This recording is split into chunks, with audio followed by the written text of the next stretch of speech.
Sheriff Ozzie Knezovich talks with community leaders about issues in the public safety arena. Sponsored by River Ridge Hardware.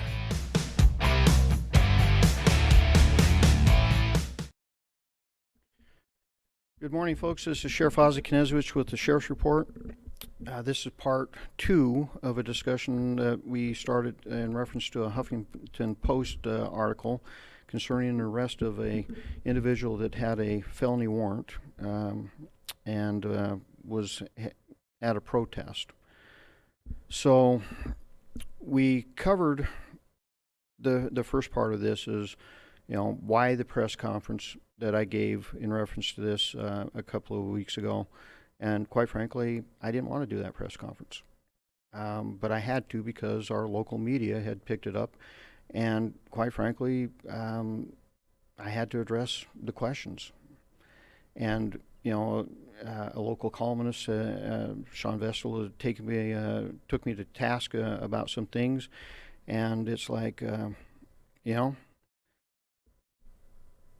myths that get spun around certain actions have to be addressed, and that's what we're talking about today. Why we have to even do this amazes me, but that's kind of the nature of our country right now. If you don't get out and talk about the myths that are being created, people start believing that myth. And I'm a firm believer of what George Washington once said about the truth. The truth will be shown depending on how hard you work to get it out there. Truth just isn't magically going to counter a false narrative. You have to really work hard to counter that false narrative. So that's what we're doing today. So let's get right back into it. Slide 18 of the PowerPoint that I used during the press conference. The Huffington Post says that I blamed the property destruction on Antifa earlier this summer, but offered no evidence to back it up. Folks, we have ongoing investigations into this. I wish I could give you every ounce of information I had right now, but let's frame it this way. If I could call the morning of that protest, before the protest happened and before the riots happened, if I could call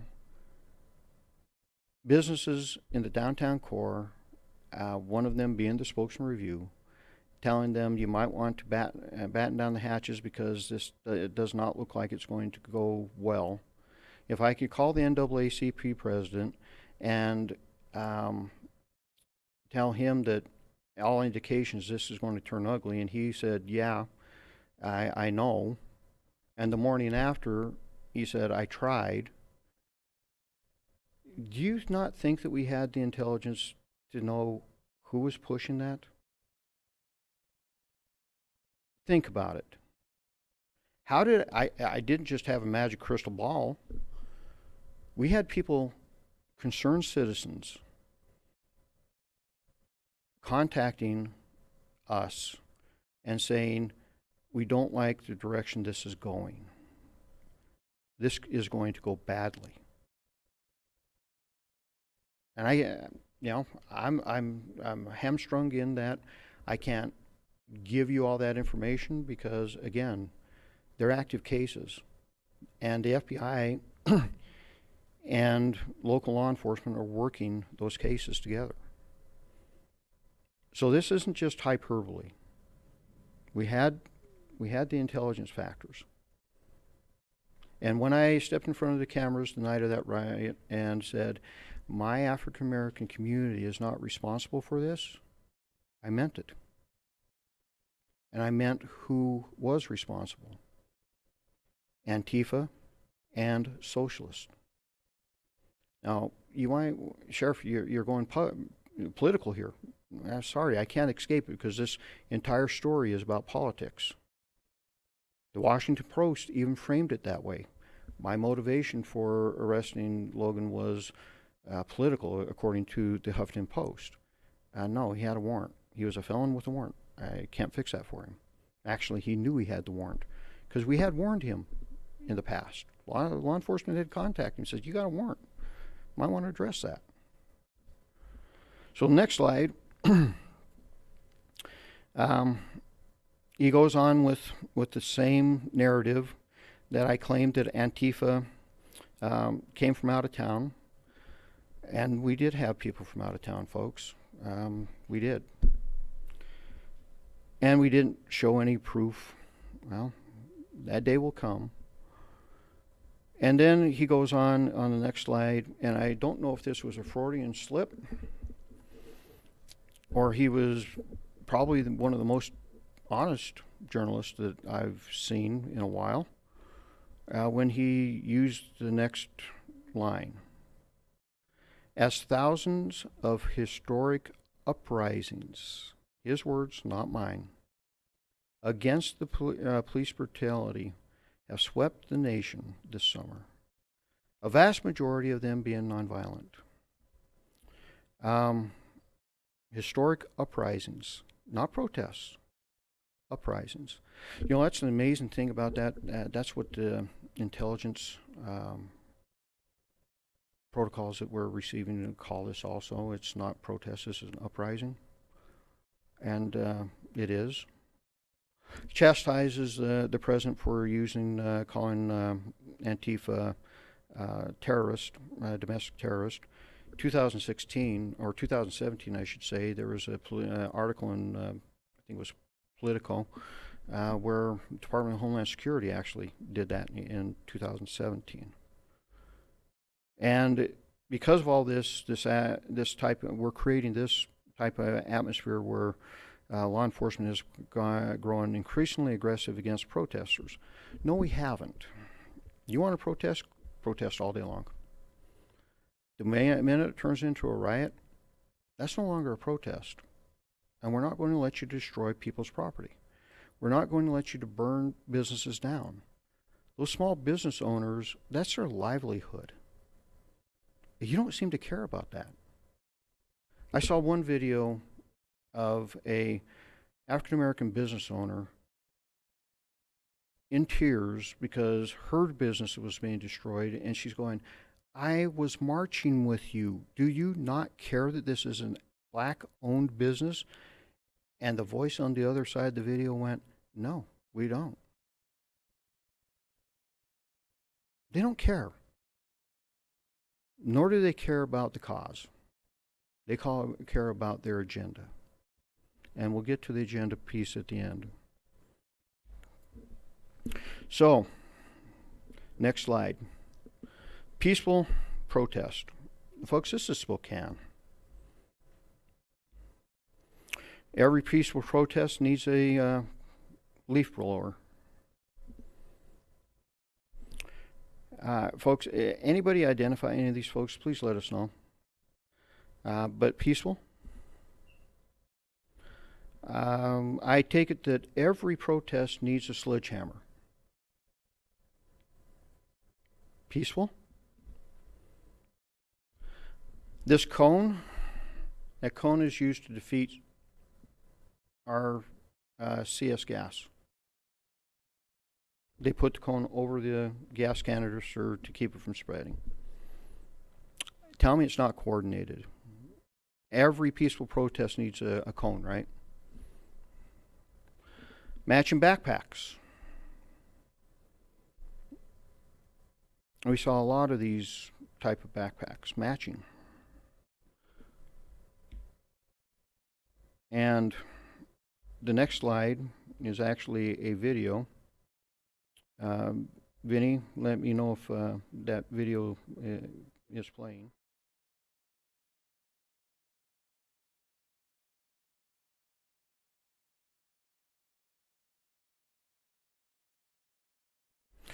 All right, one more video.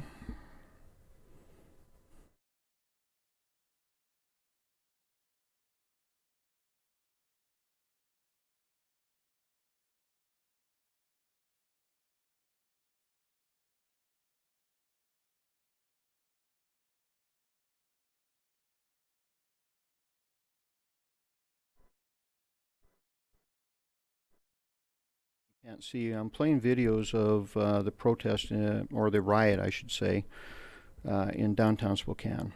So if you're interested in the dynamics of that, just go on there. Go online and look it up on the Sheriff's Report at Spokane Talks Online. And the next slide is a slide of so-called medics. And then another video. Now, Daniel Walters of the Inlander claims that no police cars were attacked or damaged, even though Chief Meidel has sent him the bills that he of the repair costs to those vehicles. So let's play that video, Vinny. Okay.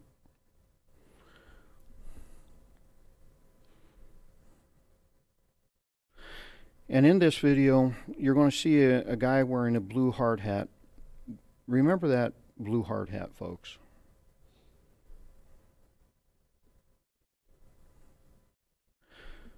We also have a video coming up, and I'm going to stage this video for you right now. I want you to notice the tactics that these rioters used, and it's coordinated tactic. You'll see a young gentleman run past the police car in order to get behind the police car to get the police car to have to stop, freezing that police car in that area so the rest of them could gather around that police car or attempt to gather around it. Vinny, let me know when we're ready to play that one. All right. So again, I want you to pay attention to the tactic used here and tell me that this is not coordinated. Tell me that this is not a coordinated effort.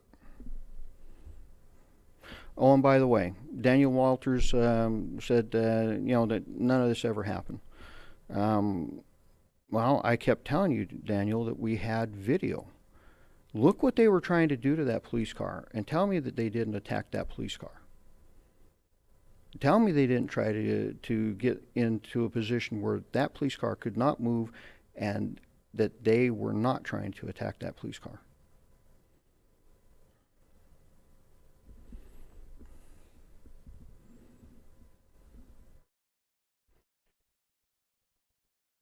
So, the Huffington Post goes on to say that cops have dubiously tried to tie protesters to Antifa in an effort to cast them as extreme. Well, the next slide shows an Antifa member that called himself the Antifa commander. A week prior to this photo, he pointed guns at police officers. In this photo, the caption reads that Antifa commander with flamethrower burst into tears during his arrest. The chief of Green Bay, Wisconsin, says this: "It is worrisome when people associated with Antifa come to Green Bay from out of town." Now, according to this journalist from the Huffington Post and Daniel Walters, they don't do this. This doesn't happen. Well, how about D.C.? Because the chief of D.C. and the mayor of D.C. in the next slide, they make it very clear that they have outside agitators coming to the Capitol to cause trouble. And I can assure you that the mayor of D.C. and the police chief are not probably conservatives. So don't say that this is political. It's not. It's called public safety. We are all telling you the same thing, but nobody wants to listen. We're just fear-mongering, according to the Huffington Post. That's all we're doing right now is fear-mongering. When you have chiefs from across the United States saying the same thing, and the chief of D.C. said his officers are being helped by the feds in investigating whether there is an organized, funded attempt to create violence in our city. Well, we're doing the same thing here in Spokane. I told everybody during those press conferences right out front, when those riots happened, that we would be working to get to the bottom of it, and we are. We want to know who's doing this. So again, this is a slide where the Huffington Post says that we're fear-mongering and trying to, show Antifa as a menace. Well, folks, the next slide is the symbol of Rose City Antifa out of Portland. The media has been trying to paint this picture for you that Antifa is just some kind of just this nebulous group of loosely associated people. And, well, if you're looking at the slide I have, and for those on the radio, what you're not seeing is the fact that in 2017, Antifa, there was a parade on May Day, downtown Portland, and Antifa is at the front of that parade carrying a banner. The banner says Rose City Antifa 10 years, and at the bottom it says 10 years, ruining lives since 2007. I didn't say helping lives. I didn't say building lives. I didn't say changing minds. I said, according to them and their banner, it reads, 10 years, ruining lives since 2007. And on this banner, it has a symbol. The symbol is 3 arrows pointed down to the left, encircled with a circle, and that is Antifa Iron Front. That is the most violent element of Antifa. And there's the Iron Front logo. And here is Spokane. And if you look at the young gentleman, he has a hard hat and a backpack, both with the Iron Front symbol on it. Here's another view at a different protest with the Antifa Iron Front symbol. Here's a closer-up view of the Iron Front symbol with the hard hat and backpack. And I want you to notice just above the symbol on the backpack, you'll see a radio antenna. I want you to keep that in mind. Radio antennas, and why that's so important is the next slide shows that individual in that blue hard hat. If you look very closely at the slide, you will see a earpiece that loops up to his ear. They have communications. They used communications that day. They were coordinated that day. And for some reason, our media doesn't want to accept that. The next video, go ahead, Vinny.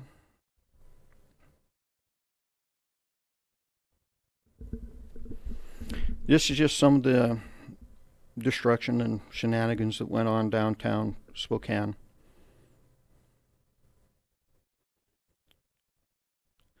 For those on the radio, this is a video of spray painting buildings, businesses downtown.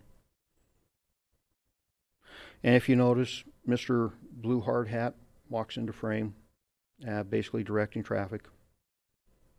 Watch the reaction of the young people as he walks by. Let me know when it's done, Vinny. Okay. They also have advertised on Facebook that they're here. So this is a slide of a caption with 313, which refers to ACAB, all cops are bastards, with the Iron Front symbol on it.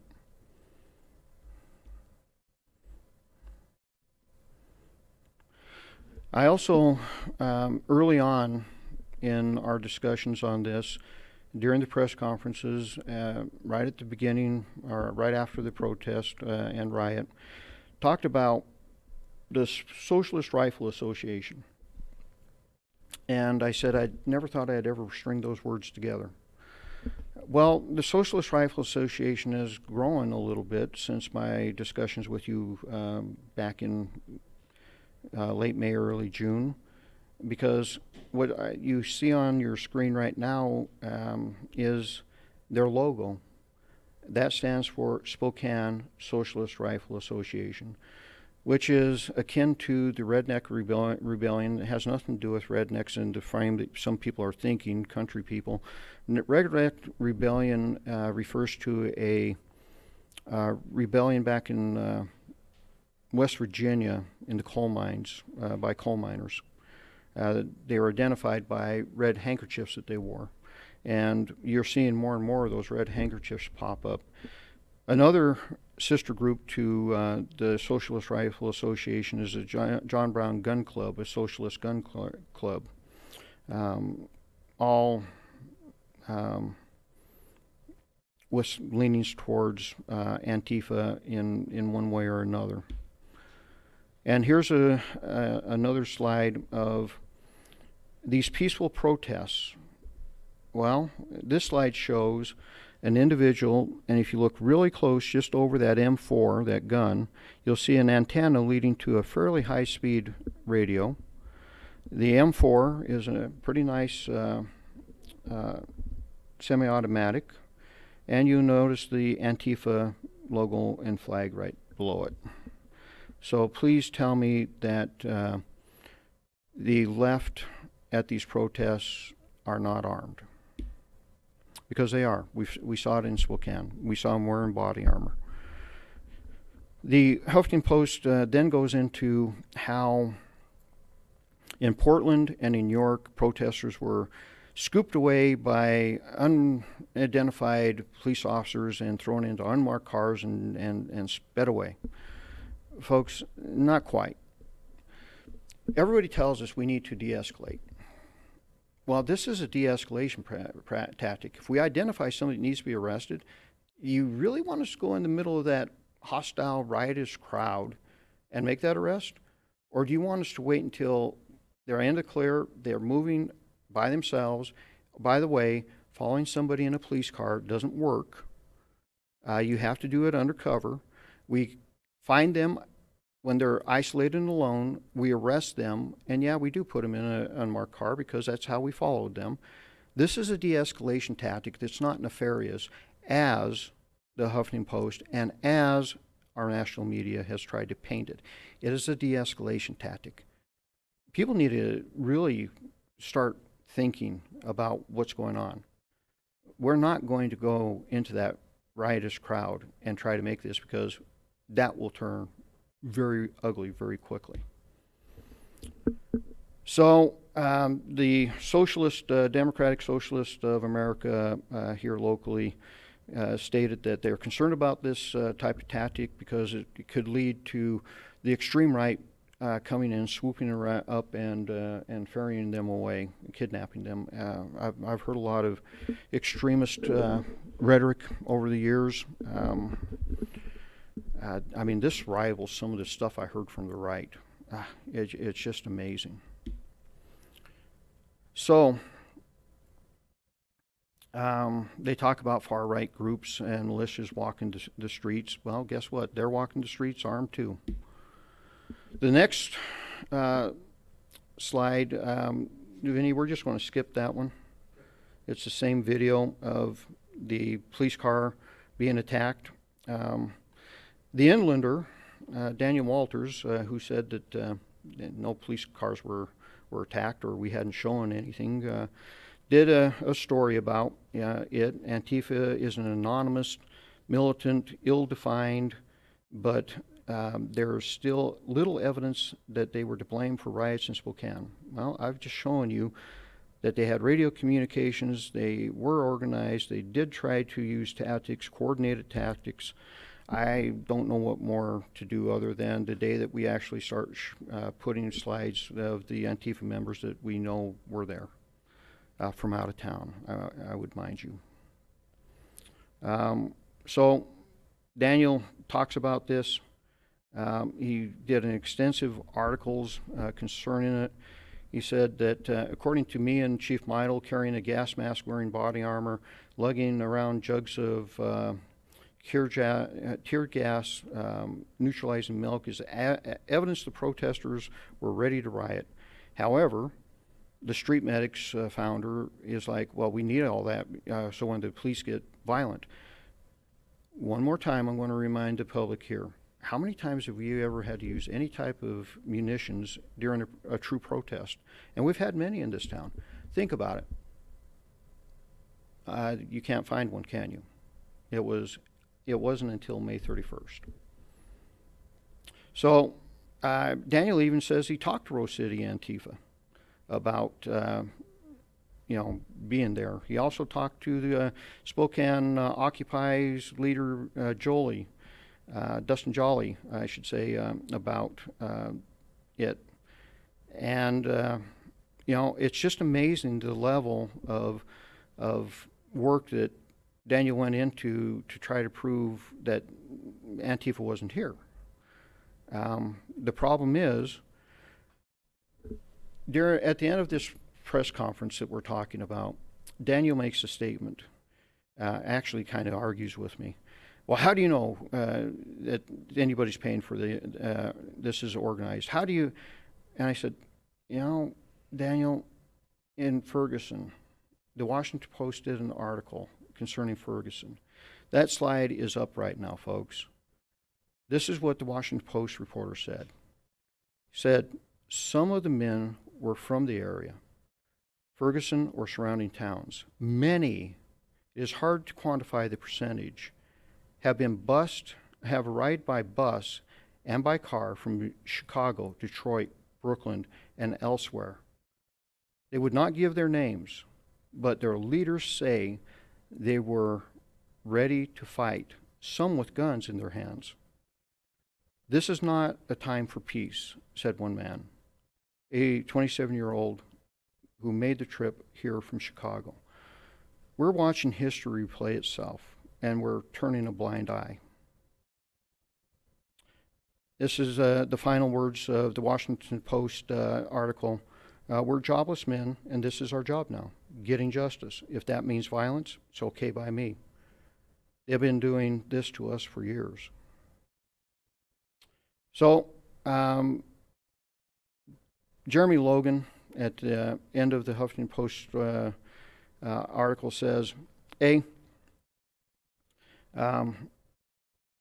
when he's talking about the FBI wanting to talk to him after his arrest, and the FBI did want to talk to him. We talked to all the people that we at least tried to talk to all the people that were arrested to find out where they're from, what their motives are.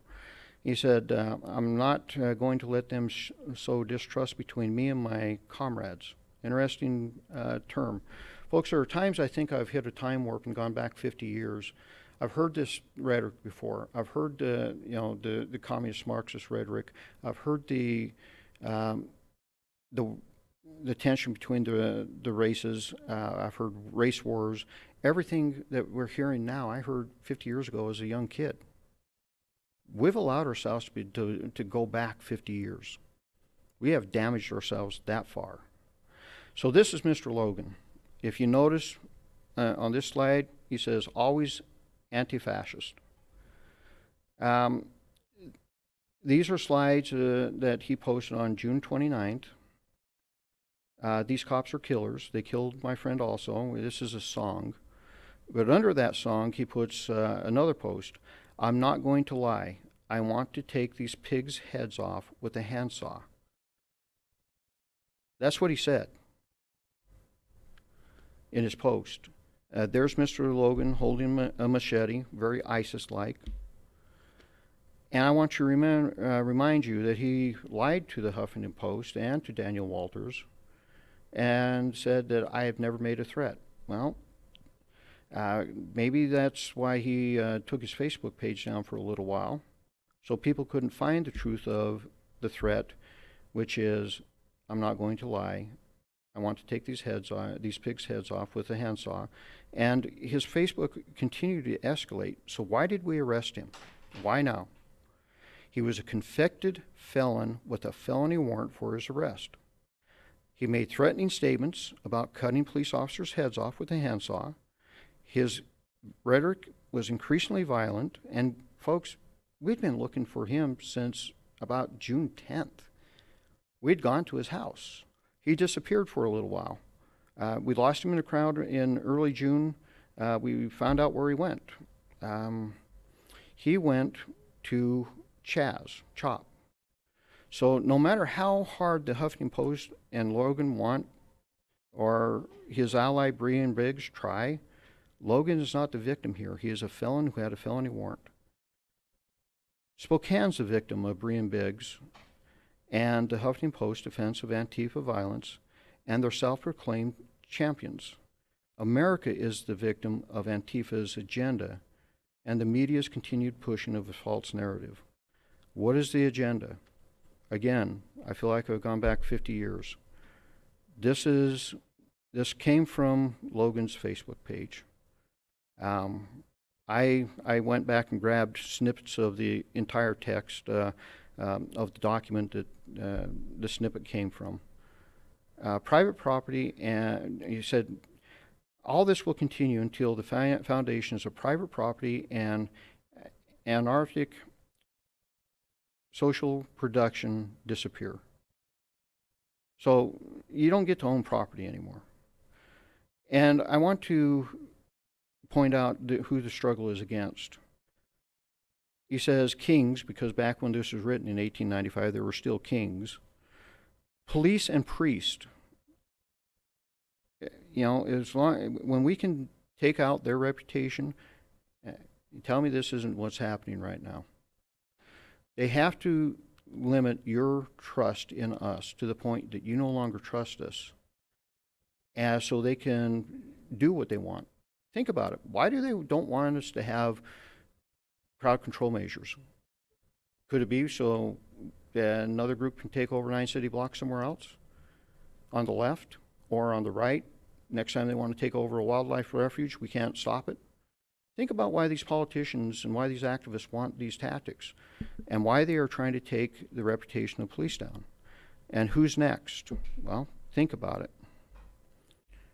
So, folks, that's the press conference. That's the just behind it.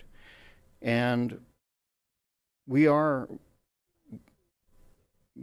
severe problems in the United States.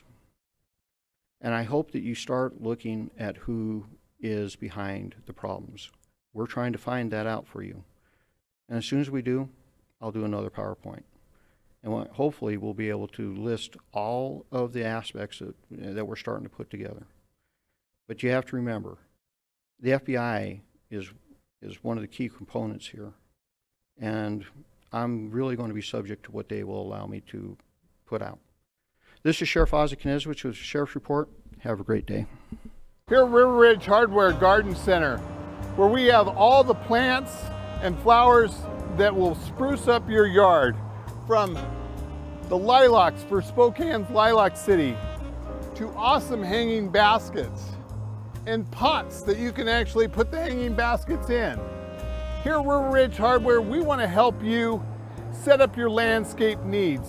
Neighbors helping neighbors at River Ridge Hardware.